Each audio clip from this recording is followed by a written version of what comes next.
Encore une fois, bonjour ou bonsoir, tout dépend de là où vous me recevez.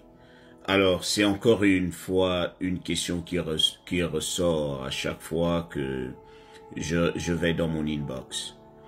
Les gens qui tombent enceintes avant et après les résultats. C'est-à-dire après avoir joué à la développerie, la femme n'était pas enceinte et à la suite elle est tombée enceinte ou encore elle a accouché. Alors, sachez que lorsque vous jouez à la développerie, on regarde d'abord l'état actuel. Vous êtes censé déclarer votre état actuel au moment où vous jouez à la développerie. Alors, si cet état change avant les résultats, c'est bien. Si c'est après les résultats, ce n'est pas mauvais non plus. Parce que une femme qui a joué à la développerie et qui est mariée et qu'elle n'était pas enceinte, si avant les résultats elle tombe enceinte, cet enfant, elle partira avec sa grossesse.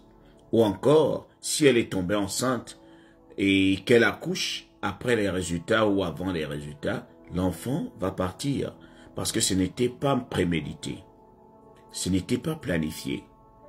Elle ne savait pas, il n'y avait rien qui pouvait prouver qu'elle allait être retenue ou elle allait être sélectionnée. Donc, pour la grossesse, c'est tout à fait normal.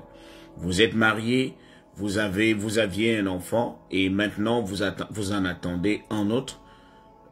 Il n'y a pas de souci. Si un d'entre vous est sélectionné, toute la famille viendra ici aux États-Unis si vous avez les moyens et si c'est ça votre plan. Vous allez forcément venir. Cet enfant, vous ne l'avez pas planifié. Vous ne saviez pas que vous alliez être retenu. Donc, c'est un peu cela.